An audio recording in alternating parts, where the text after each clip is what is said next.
আপনি ডক্টর ইউনূসের উপর এতদিন পরে হলেও শুরুতে একটা প্রত্যাশা ছিল ওনাকে নিয়ে, মাঝখানে কিছুদিন হতাশা ছিল, এখন দেখলাম যে আবার আপনি ওনার উপর আস্থা রাখতে চাচ্ছেন, যখন উনি নির্বাচন নিয়ে স্পষ্ট ঘোষণা দিয়েছেন এবং একই সঙ্গে উনি বলেছেন যে আগামী সরকারের সঙ্গে কোনো ফর্মে উনি থাকছেন না। তো এই যে আশাবাদ ওনার উপর আপনার, এটা কি আমাদের আগামী নির্বাচন নিয়ে আমরাও আশাবাদী হতে পারবো তাহলে? ধন্যবাদ আপনাকে। না, ওই যেটা আপনার অনুষ্ঠানে এবং কথা বলি যে সাংবাদিকদের সবচেয়ে বড় অস্ত্র হলো তাকে সন্দেহবাদী। তবে মাঝে মাঝে মনে হয় যে না, অন্তত কিছু কাউকে কিছু বেনিফিট অফ ডাউট দেওয়া। ইউনূস সাহেব এ পর্যন্ত গত 1 বছরে যে সমস্ত কার্যকলাপ করেছেন, তুমি তো কথা বলেন না দেশের দেশের মানুষের সাথে বা দেশের সাংবাদিক দেশে কথা বা বিদেশিদের যদি দেখা করতে আসে তাদের সাথে কথা।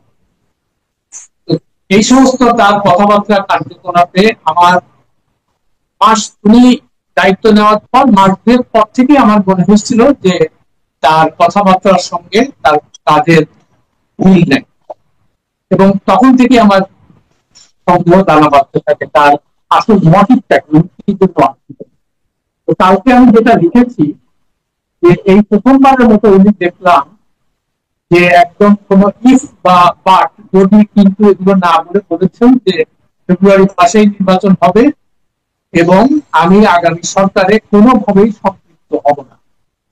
তো এটা মানে পজিটিভ একটা ঘটনা আমি বলবো, এবং সে কারণে আমি আশাবাদী। তারপরেও আমি বলি যে বিভিন্ন আলামত যা দেখতে পাচ্ছি, বিশেষ করে ওনার সৃষ্টি করা যে জাতীয় নাগরিক পার্টি এবং ওনার মদতপুষ্ট ইসলামী দল, বিশেষ করে জামাত ইসলামীরা, তারা কিন্তু এখনো পর্যন্ত বলে যাচ্ছে যে আমরা এই ধরনের নির্বাচন আমাদের কাছে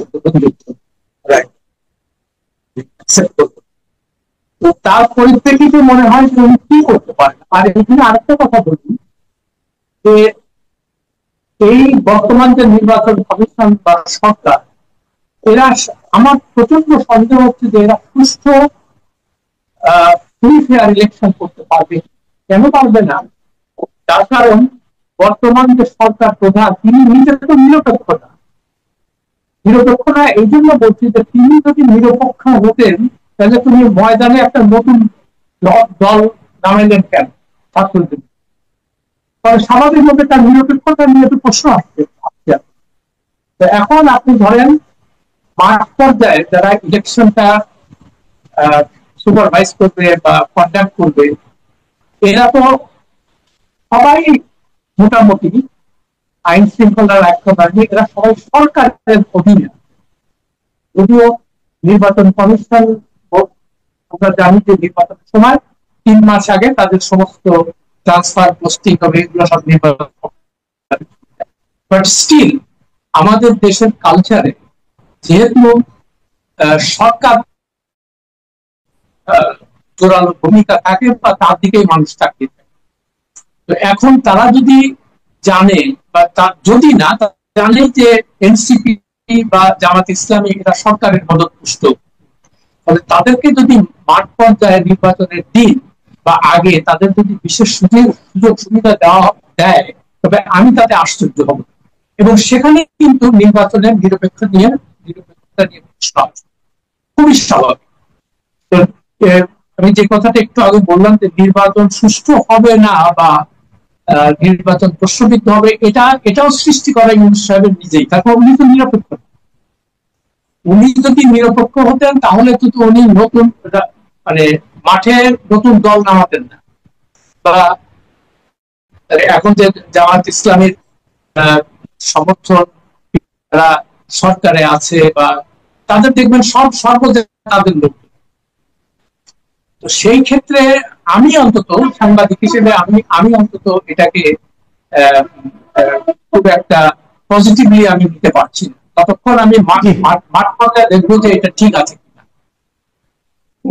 আরেকটা আলোচিত বিষয় গত কয়েকদিন ধরে মানে মানুষের মুখে মুখে চলছিল, সেটা হলো পাকিস্তানের সফররত যে পররাষ্ট্রমন্ত্রী মিস্টার ইসাক দার।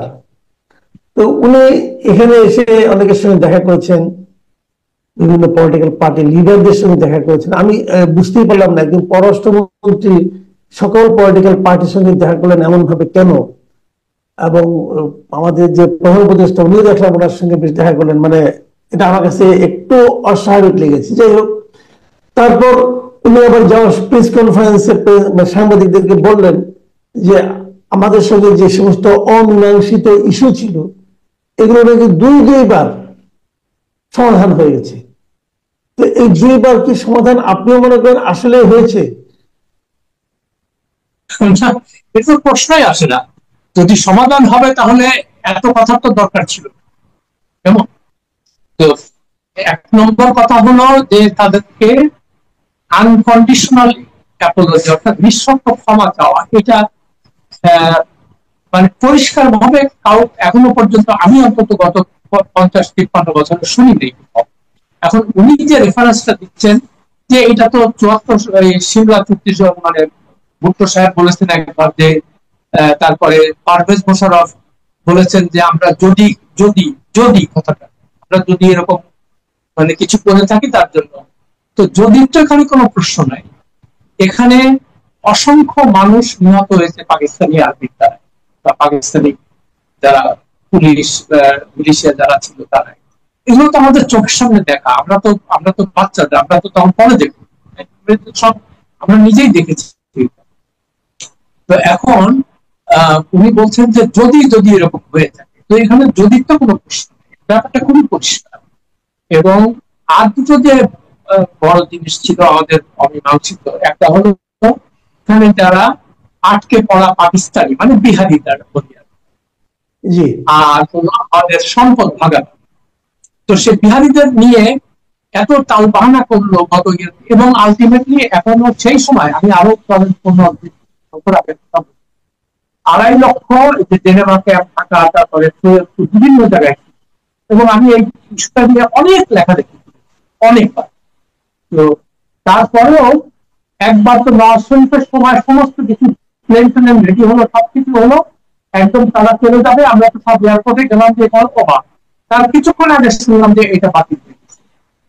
আর এটা মনে হয় কেন জানেন করে, প্রথম কথা হলো যে গরিবদের কোনো জায়গা নেই, গরিবদেরকেও মানে গলা জড়িয়ে ধরে না, ভাই তুমি আমার বন্ধু, যতই ধর্মের কথা বলতে আর যাই এই মিল না। আর অ্যাসেট ভাগাভাগির কথা আমরা তো আজ পর্যন্ত শুনি নাই যে এটা নিয়ে তারা কোনো কংক্রিট কোনো প্রপোজাল দিচ্ছে যে ঠিক আছে, তো এই স্বাধীনতা যুদ্ধের সময় তোমাদের এই জিনিস পাওনা ছিল, যেমন পিআইএস প্লেন, তারপরে ফরেন এক্সচেঞ্জ রিজার্ভ, এগুলো অনেক কিছু ছিল।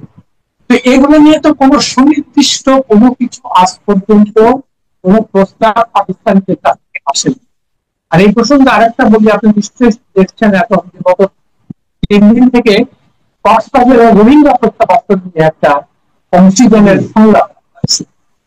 এটাও আমার কাছে একটা মানে সব লোক দেখানো জিনিস মনে হচ্ছে। ওখানে দেখবেন 5 তারা হোটেলে কিছু লোকজনকে ডাকছে দুধটাইওয়ালা, ওখানে তাদের সমস্যার সমাধান করে দিচ্ছে। প্রধান উপদেষ্টা যে ওখানে ভাষণও দিলেন, 7 দফা ইয়ে দিলেন, এগুলো সবই পূরণ হবে। কিন্তু এই সমস্যাগুলো সমাধান হয় না একই কারণ, ওই গরিব মুসলমান রোহিঙ্গা তো 1 নম্বর মুসলমান, 2 নম্বর গরিব, তো ওদের জন্য কে কাম। আর এখানকার মূল যে প্লেয়ার এই এই সংকটে, সেটা হলো মিয়ানমার, যারা ওখান থেকে। তো এখন আপনি যদি মিয়ানমারের কোন প্রতিনিধিত্ব সেখানে না থাকে, তো সেখানে অংশীদারের সংলাপ কিভাবে সাকসেসফুল হতে পারে? এই সমস্ত মানে মূল সমস্যাগুলোর থেকে মানুষের দৃষ্টি দূরে সরিয়ে দেওয়ার জন্য মাঝে মাঝে আর দেখেন কোটি কোটি টাকা খরচা করে, এবং এটার কোন রকম কোন জবাবদিহিতা নাই। আর একজন সাংবাদিকও এগুলা নিয়ে লেখে না যে আচ্ছা আমরা যে কনফারেন্স গুলো করতেছি টাকা আসছে, কে টাকা।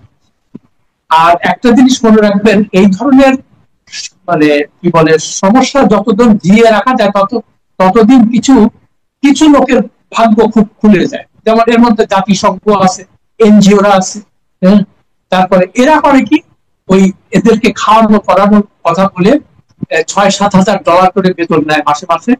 এবং আমি নিজে এটা একটা উদাহরণ দিই আপনাকে, 1991 সালে যখন রোহিঙ্গারা আসতেছিল, তখন কক্সবাজার ইসলাম কাবার করতে, তখন ওই বাইল্যাটারাল নেগোসিয়েশনের মাধ্যমে অনেক ফেরত দিছিল সেই সময়। তারপরেও কিছু ছিল, তারা বলছিল যে আমরা নিয়ে নেবো, পরে তো যাই হোক। তো ওইখানে আমি ইউএনএইচসিআর এর এক এক লোকের সাথে আমার কথা হলো, সম্ভবত মানে ওয়েস্টার্ন ইউরোপের, আমার মনে নেই ঠিক এক্স্যাক্টলি কোন দেশে।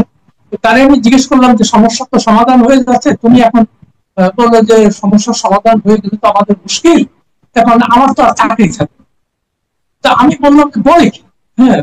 তো এইটা হচ্ছে ব্যাপার, যে যতদিন সমস্যা থাকবে ততদিন এদের চাকরি বাকরি থাকবে, সুযোগ সুবিধা থাকবে, $1,000 বেতন। এবং এই কারণে দেখেন, এই যে ইউএনএইচসিআর এর যে প্রতিষ্ঠা, এটা কিন্তু এদের যখন সেকেন্ড ওয়ার্ল্ড ওয়ারের পরে রিফিউজি হলো, এদের কিন্তু ম্যান্ডেট ছিল মাত্র 8 মাসে। 8 মাস তারা থাকবে। আর আজকে 80 বছর হয়েছে, কেউ যায়নি। ইউএনএইচসিআর ঠিকই আছে, দিন দিন বাড়তেছে, রিফিউজি বাড়তেছে, বুঝলেন? তো এইগুলো আপনাদেরকে মনে রাখতে হবে, মাথায় রাখতে হবে যে এখানে একটা মানে বেনিফিশিয়ারির সংখ্যা অনেক। এই জন্য এরা কি করে, আবার লোকাল এনজিও আছে, ব্র্যাক আছে, এরাও চায় যে এই সমস্ত সমস্যা থাকুক, তাহলে আমরা কিছু করে খেতে পারি, তাই হচ্ছে। আচ্ছা, আমি এই সর্বশেষ যে প্রসঙ্গটা আনছি সেটা হলো এক কথায় মব কালচার, মব ভায়োলেন্স। এটা দেখেন, আমরা এই সাম্প্রতিক যে কয়েকটা নমুনা দেখলাম, ফজলুর রহমান, অ্যাডভোকেট ফজলুর রহমান, বিএনপির একজন সিনিয়র লিডার, বিএনপির একজন কেন্দ্রীয় নেত্রী ব্যারিস্টার রুমিন ফারহানা, এবং আরো দেখলাম, আবার উল্টো দিকেও দেখলাম যে আমাদের উপদেষ্টা, তথ্য বিষয়ক উপদেষ্টা মাহফুজ আলম, তাকেও কিন্তু নিউ ইয়র্কে একটা দৌড়ানি দেওয়া হলো। তো এই যে বিষয়গুলো, এই এই যে দৌড়ানি, বিদেশের মাটিতে দৌড়ানি এবং দেশের মধ্যে এগুলো ঘটা, এগুলো তো বিভিন্ন মিডিয়াতে আসে। তো এই যে মানে আইনের বাইরে, সবই তো আইনের বাইরে হচ্ছে। তো এই ঘটনাগুলোকে আমাদের দেশের মানুষের মানে আচরণ নিয়ে, মানে মানে সুস্থ লোকজন যারা আছে, তারা কি একটু অন্যভাবে তাকায় না আমাদের দিকে, যে আমরা এমন কেন? এগুলো কি কোনো সভ্যতার মধ্যে পড়ে? এটা তো মূল কারণ হলো সরকার। সরকার যদি নিরপেক্ষ না হয়, সরকার যদি এগুলোকে প্রশ্রয় দেয়, তাহলে এই জিনিস আপনি থামাবেন কিভাবে? সরকার যখন এই মব কালচার শুরু হলো, এখানে বিভিন্ন লোকজনকে ধরে নিয়ে আসে, পিটায় মেরে ফেলে, তারপরে তখন সরকারের মুখপাত্র বলছে যে এরা তো প্রেশার গ্রুপ। আপনি চিন্তা করেন তাদেরকে কিভাবে লেজিটিমাইজ করতেছে জিনিসটা। এটা তো একটা অবিশ্বাস্য ব্যাপার। মানে যদি সত্যিকার অর্থে সরকার মানে মানুষের সেফটি বা সিকিউরিটির কথা চিন্তা করে, তাহলে তো প্রথম থেকেই এগুলোকে খুব শক্ত হাতে দমন করা উচিত ছিল। তাহলে মানুষ, এরা ভয় পেত এবং তারা চিন্তা করতো যে না, আইন নিজে হাতে তুলে নেওয়া যাবে না, আইনের বাইরে কোনো কাজ করলে আমাকে শাস্তি পেতে হবে। তো যেহেতু আইনের শাসন নাই, কেমন আইনের শাসন নাই কেন, মানে ইউনূস সাহেব নিজেই তো আইনের শাসনে বিশ্বাস করে না। তার যে কার্যকলাপ গুলো দেখে, উনি এক্সিকিউটিভ অর্ডারের সমস্ত ওনার মামলা প্রত্যাহার করে নিচ্ছেন, সুযোগ সুবিধা নিচ্ছেন গ্রামীণ ব্যাংকের, কোনো জবাবদিহিতা নেই তার কাছে। তো মানুষ যখন এগুলো দেখে, তখন চিন্তা করে যে সম্ভবত আমি আইন মানবো কেন। মানে আর আবারও বলি আমি, এই যে তাদের নিরাপত্তা উপদেষ্টা খলিলুর রহমান, তার ব্যাপারে একটা পরকীয়ার ঘটনায়, একটা খুন এবং আত্মহত্যার ঘটনা, খুব মর্মান্তিক ঘটনা 2001 সালে, এবং পত্রপত্রিকায় আসছে, তখন তার সম্পৃক্ততার অভিযোগ ছিল। সত্য মিথ্যা জানি না, কিন্তু প্রথম কথা হবে এই জিনিসটা যখন আপনি জানতে পারলেন প্রধান উপদেষ্টা, তখন আপনার উচিত, ইমিডিয়েটলি উচিত ছিল তাকে সরিয়ে দেওয়া, যে ঠিক আছে, আগে এই জিনিসটা ইনভেস্টিগেশন হবে, ইনভেস্টিগেশনে যদি তোমার কোনো সম্পৃক্ততা না থাকে, তোমাকে আমরা আবার ফেরত। কিন্তু আপনি আইনের শাসনের তোয়াক্কা না করে, আইনকে বৃদ্ধাঙ্গুলি দেখে আপনি এই ধরনের অ্যাপয়েন্টমেন্ট গুলো দিচ্ছেন। তাতে মানুষের মনে কি এই মানে প্রশ্ন জায়গা আছে যে আপনি যদি ক্ষমতাবান হন বা ক্ষমতার হন, আপনার জন্য কোনো আইন নেই। আইন সব এই গরিব মানুষের জন্য, যাদের কোনো ক্ষমতা নেই তাদের আইন। তো আপনি যদি নিজের কার্যকলাপে এটা প্রমাণ করেন যে আইন আমরা মানি না, যেহেতু আমাদের ক্ষমতা আছে, তো অন্যান্য মানুষ আইন মানবে কেন? তো মব কালচার তো সেখান থেকেই শুরু হবে। তো মব কালচারে যারা, সবচেয়ে বড় কথা, আপনি যদি এটাকে লেজিটিমাইজ করেন, কেউ যদি বৈধতা দেন যে না এগুলো তো প্রেশার, সরকার থেকে যখন এই কথা বলা হয় তো তার পরিণতি কি হবে সেটা তো আমরা দেখতে পাচ্ছি। এই যে মাহফুজ আলম বলেন, ফজলুর রহমান বলেন, রুমিন ফারহানা বলেন, তো কেউ তো নিরাপদ না। এখন কার কার দরজার সামনে যে যে তারা মানে উপস্থিত হবে, আপনার দরজার সামনে এসে যেতে পারে, আমার দরজার সামনে এসে যেহেতু আমরা তাদের ভাষায় ক্রিটিক্যাল কথা, কিন্তু আমরা তো সব ফ্যাক্ট বেস কথা বলি, আমরা তো ভুয়া কথা বলতেছি, যেটা যে ঘটনা ঘটেছে তারপর সেটা বেসিসেই। কেউ কেউ বলছেন যুক্তরাষ্ট্রে মাহফুজ আলমের সঙ্গে যে আচরণটা করা হলো, যদি দেশে আওয়ামী লীগকে আপনি ঠিকঠাক মতো কথা বলতে দিতেন, আওয়ামী লীগ যদি রাজনীতিটা করতে পারতো, তাহলে হয়তো এই ঘটনাটা ঘটতো না। এখন যদি আপনি একটা দলকে কথাই বলতে না দেন, কোনো মানে রাজনৈতিক কর্মকাণ্ড পরিচালনা করতে না দেন, তখন তার নেতিবাচক প্রতিক্রিয়া এরকম ভাবে হতে থাকবে। এই মতামতের সঙ্গে কি আপনি একমত? 100 বার একমত। তার কারণটা কি? ধরেন আওয়ামী লীগ বা হাসিনা কি করেছে সেটা তো আমরা সবাই দেখেছি গত 16 বছর। তাদের তো চালানোরই কথা না, তাই না? কিন্তু এই সরকারের কার্যকলাপ যখন মানুষ 1 বছরের মধ্যে যা দেখতেছে, তখন অনেকে মানে আওয়ামী লীগের প্রশ্নটা আসছে কেন, এটা তো আসারই কথা। তো এখন আপনি, হ্যাঁ, যারা অপরাধ করেছে তাদেরকে আপনি অবশ্যই শাস্তি দেবেন, কিন্তু সেই শাস্তির বেলাও আমরা দেখতে পাচ্ছি না তেমন কিছু, খালি বই ট্রায়াল হচ্ছে, এটা হচ্ছে, কিন্তু মানে মানুষের মনে যে আস্থা জাগাবে যে না এরা অপরাধ করেছে, এদেরকে জেলে। আচ্ছা, আপনি আরেকটা কথা বলি, যাদের টাকা পয়সা আছে, আওয়ামী লীগের দোষর, মানে নাম করা দোষর, যেমন আমিন গ্রুপের আজাদ আজাদ সাহেব, বসুন্ধরা গ্রুপের মালিকরা, হ্যাঁ, এরা তো প্রকাশ্যে তখন হাসিনার পক্ষে কথা বলছে, আর প্রকাশ্যে বলছে এইসব জঙ্গি টঙ্গি সব মানে শেষ করে দেন, দরকার নেই আমরা এগুলো। কিন্তু আপনি তাদেরকে কোনো কিচ্ছু বলতেছেন না, তাদেরকে তারা কোনো অ্যারেস্ট হয় না, তাদের কোনো কিছু, তাদের কোনো ক্ষতি হয় না, তারা কিসের খুনের আসামি, ধর্ষণ মামলার আসামি, টাকা অর্থ পাচার মামলার আসামি, ব্যাংক লুটের আসামি, যত রকম মানে দিন খেলার সবকিছু আছে, এবং দুদকের মামলা আছে তাদের কিচ্ছু আপনি করেন না। তো তখন মানুষের মনে হয় না যে আরে, তো এটা তো হাসিনাকেও এরা এইভাবে তোষামত করে থেকে গেছে এবং ভালোই আছে, তো এখন এই সরকারকেও তারা একই রকম করতেছে। এখন আগে একমাত্র শুনতাম যে এই বসুন্ধরারা, তারপরে এরা সব গণভবনে যে টাকা পয়সা দিয়ে আসে তারপরে ঠিক হয়ে যায়। তো এখন যদি মানুষ মনে করে বা বলে যে এখন তো যমুনাতে যে ওই টাকা পয়সা দিয়ে আসতেছে সব ঠিক হয়ে, তাহলে তো আপনি তাদেরকে দোষ দিতে পারবেন। তারা চোখের সামনে যে আপনি আইনটা হবে সবার জন্য সমান, আইনের প্রয়োগ যদি সিলেক্টিভ হয় তাহলে তো মানুষের সন্দেহ হয়। তো এখন আপনি আওয়ামী লীগকে দাঁড়াতে দিচ্ছেন না, কথা বলতে দিচ্ছেন না, তো যার ফলে যেটা হচ্ছে, বাইরে এখন বাংলাদেশিরা তো সারা পৃথিবীতে ছড়িয়ে আছে। আপনি যখনই বিদেশে যাবেন কিংবা আপনার প্রতিষ্ঠানে এই ধরনের ফেস করবে, এটা তো কোনো কিছু করার নেই। জি, অনেক ধন্যবাদ জনাব আসাদ মাহমুদ। প্রিয় দর্শক, আপনারা শুনলেন বিভিন্ন বিষয়ে জনাব আসাদ মাহমুদের বিশ্লেষণ। আপনাদের কেমন লাগলো আমাদের কমেন্টে লিখে জানাবেন।